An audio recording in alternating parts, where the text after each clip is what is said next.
svima. Moje ime je Komlen Valović i ja sam profesor univerziteta u oblasti informacijne tehnologije. Danas ću vam pojasniti temu faktorijal broja.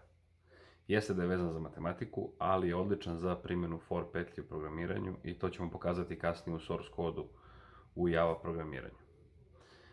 Vidjet ćete kako dobijamo jednostavno rješenje.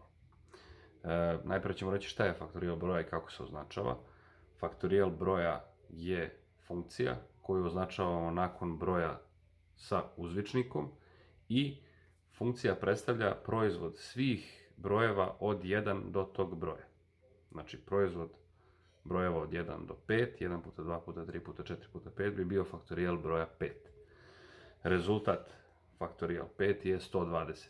Taj primjer ćemo i obraditi u source kodu u Javi, u NetBeansu i vidjet ćete kako je zaista lako koristeći brojač i inkrement dobiti faktorijal broja. Idemo u source kod da to pogledamo. Dobro, idemo na sintaksu i računanje faktorijala broja kroz korišćenje Java programa i for petlje. Za početak, prvo ćemo da tražimo unos jednog broja sa tastature, za to nam je naravno potrebna klasa scanner.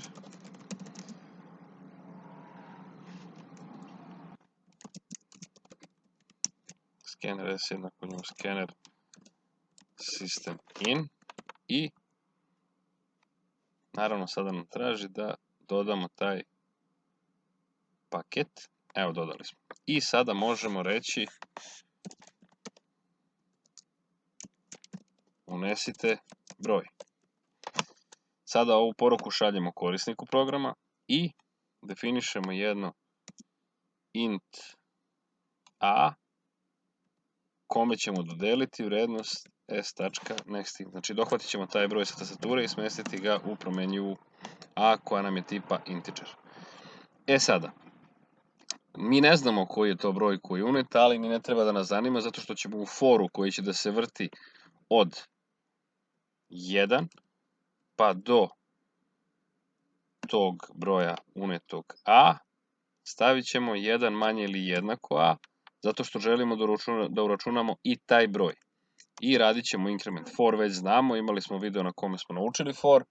Ako niste, pogledajte for petlju u kojoj pojašnjavam sintaksu fora i kako se koristi.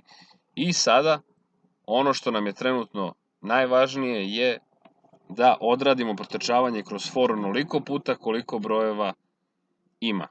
Znači, koji je uneti broj i idemo 1 puta 2 puta 3 puta 4 puta 5 puta sve do tog broja koji smo uneli, tako računamo faktorijal broja.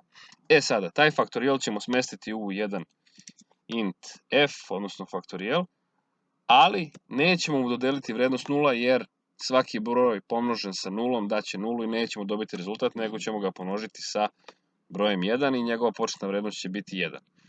I sada sve što treba u foru da uradimo je da to f